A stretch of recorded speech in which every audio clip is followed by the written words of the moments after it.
Nais kong magbigay ng dalawang dokumento ngayon. Yung unang-una, yung timeline pa lamang.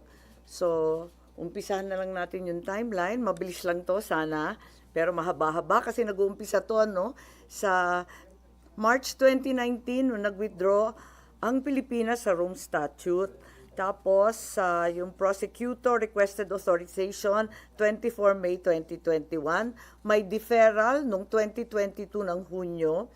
Pagkatapos, 12 September 2022, ang ating Pangulo ay nagsabi, ICC will only take action when the country is no longer functioning and has no judiciary. So, 26 January 2023, ang ICC nag-umpisa na naman ang investigasyon sa drug war. And then the appeals chamber rejected the suspension nung Marso. And then, July 5 ng 2023, ipinagtatanggol ni VP Sara yung confidential fund ng DepEd at ng OVP. Yung ICC Chamber delivered its judgment 18 July 2023. Pero inulit na naman ni Presidente Bongbong 24 November ng 2023 na simple lang ang isyung yan, hindi naman siguro tama na ang tagalabas ang mag-iimbestiga dito sa atin. So yun ang nangyari, Tapos gusto natin maintindihan yung konteksto ng mga pangyayari. At nung 15 December 2023, andyan na yung sulat kay VP Sara na the jurisdiction of the ICC over the Republic of the Philippines after the effectivity of our withdrawal is very much in question, and I am certain that you and all of my cabinet will echo my views. Sabi rin niya, for the 100th time, I do not recognize the jurisdiction of the ICC in the Philippines. Noong 28 January 2024, kauna-unahang maisog rally at binanatan ni former President ang ating Pangulo Bongbong. Noong 29 January, kick-off rally ng Bagong Pilipinas, pero kasabay din ang candlelight prayer rally ni Presidente Duterte. 30 January 2024, eto na yung unang hearing ko sa PI, People's Initiative, February 2 sa Davao, 13 dito na naman February sa Senado. And 20 February, si Pangulo ay nagsabi, I don't approve or deny it, but the ICC haven't done anything illegal. Ito yung tinutukoy ni Secretary Boying na pagbabago. Once they do, we will do something about it, but we are an open country. 19-2024, June, VP resigns as DepEd Secretary. 20 July, maisog, rally liwasan. 16 August, first Quadcom in Bacolor, Pampanga. 22 September 2024, VP Sara says, hindi naman kasi kami talaga nag-uusap. Hindi kami magkaibigan unang-una. Ayun na. And then 12 October 2024, sabi ni PBBM, I don't know anymore. I'm a little dismayed to hear she doesn't think we are friends. 11 November 2024, nag-attend si former President Duterte ng 11th Quadcom hearing. 13 November 2024, E.S. Bersamin said local authorities would consider cooperating with the Interpol if the ICC seeks the intervention of the International Anti-Crime Body. 14 November 2024, nung nakaraang taon, ang sabi ng ating Pangulo, if that's the wish of Duterte, we will not block the ICC. We will not just cooperate. 28 November, first bicameral conference tungkol sa 2025 GAA. And the 2nd of December 2024, first formal impeachment case against VP Sara. 11 December, second bicam. 18 December, ang privilege speech ko at sumunod yung mga kaso. And 19 December, third impeachment complaint. 13 January 2025, itong taon na ito, INC Peace Rally in Manila. And 24 January, itong taon na to, Secretary of Justice Remulla said, the Marcos administration will sit down with the ICC and discuss certain areas of cooperation in the latter's investigation. He also said, cooperation with an international tribunal is permissible, noting that ICC representatives have already been going in and out of the country without us raising anything. So may admission po ron, and 28 January 2025, may mga declare the 2025 national budget unconstitutional.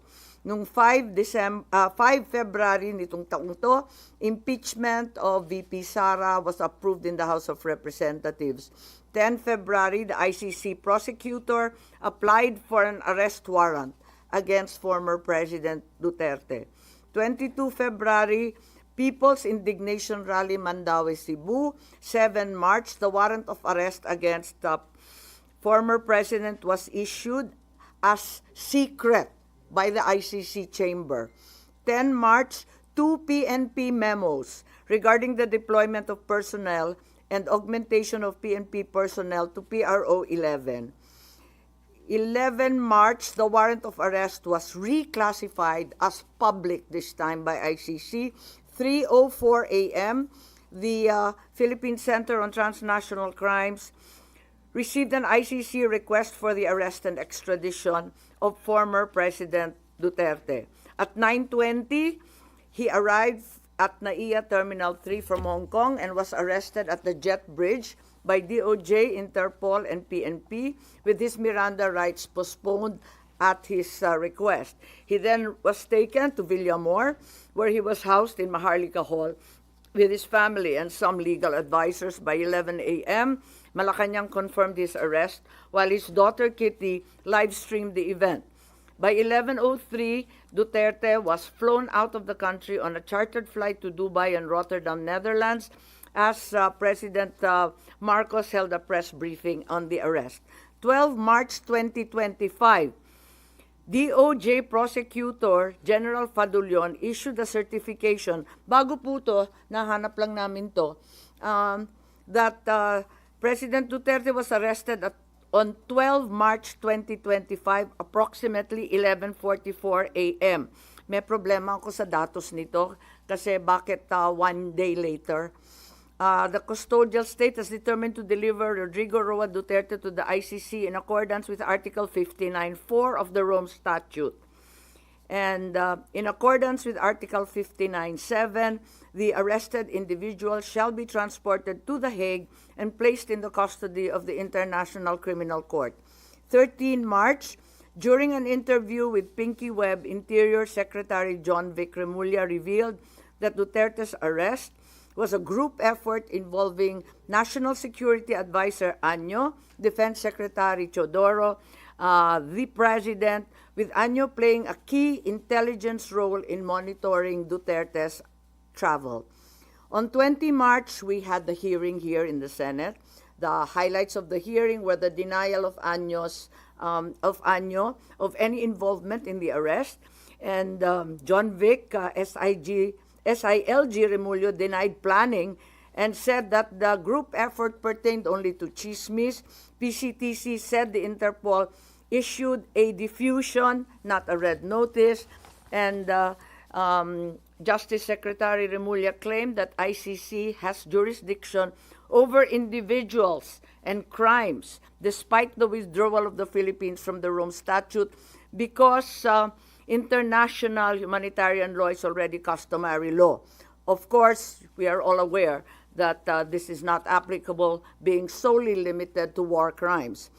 In the meantime, PNP General claimed that in expediting President Duterte's turnover to the ICC, he was trying to comply with the time period set forth in Article 125 of the Revised Penal Code, which applies only to warrantless arrest. A 24 Oras report revealed that Philippine authorities had planned Duterte's arrest since January under Oplan Tugis by the PNP CIDG, and that Duterte sought asylum in China, but this was later denied by all parties. On the same day, DILG Secretary Remulla denied involvement in the arrest, stating he was unaware of any core group behind it and only learned of the Interpol red notice on the day of Duterte's detention. So as far as the investigation goes, this is the timeline, and we're happy to share it with you. In the meantime, I'd like to read the preliminary findings following last week's investigation and public hearing. Number one, the Philippines had no legal obligation to arrest former President Rodrigo Roa Duterte and turn him over to the International Criminal Court. What was received was only a diffusion notice, not verified or approved by the Interpol Secretariat. No verification by the Interpol whether the request complied with Article 3 of their Constitution, forbidding Interpol from undertaking any intervention or activities of a political, military, religious, or racial character. Under the terms of the diffusion notice, there was no obligation on the part of the Philippines to turn over former President Rodrigo Roa Duterte to the ICC, absent any request for extradition or request for surrender. Under Article 92 of the Rome Statute, a provisional arrest is followed by a request for surrender. There is also no indication that the ICC even requested for the surrender of former president after his provisional arrest. There is likewise no indication that the ICC requested extradition after the arrest. Finally, the argument of Secretary of Justice Remulla is deeply flawed, inasmuch as international humanitarian law, customary law, cannot apply. He is accused of crimes against humanity, not war crimes. IHL refers to war crimes. Procedural administrative matters such as court processes do not become part of customary international law.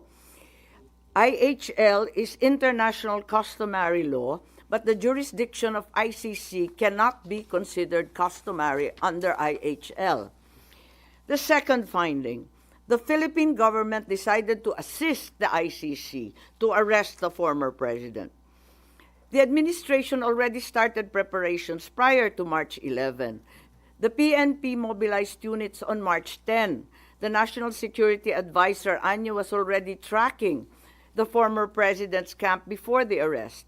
Even before the ICC prosecutor applied for a warrant of arrest, there was already statements by key executive officials that the administration will cooperate if the ICC courses the request through Interpol to arrest the former president. Finally, the claim of the Department of Interior and Local Government Secretary John Vic Remulla that the supposed group effort was only based on rumor is incredible.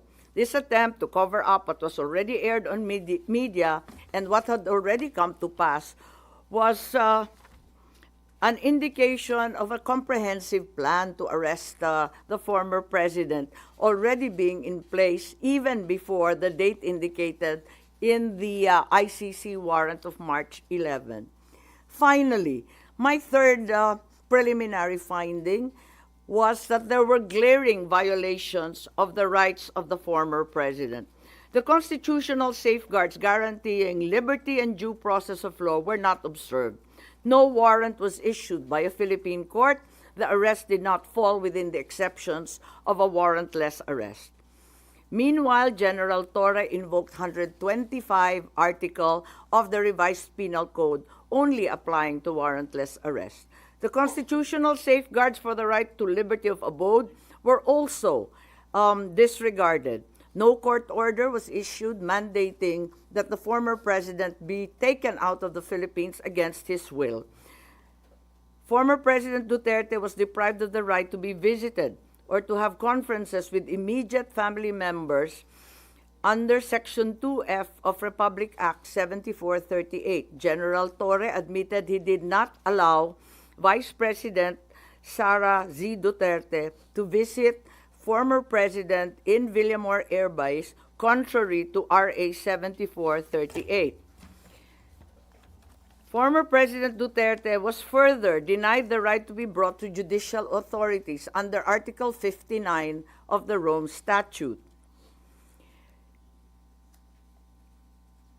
The former president was also denied the right to apply for interim release under Article 59 of the Rome Statute or the right to apply for bail under prevailing jurisprudence on extradition.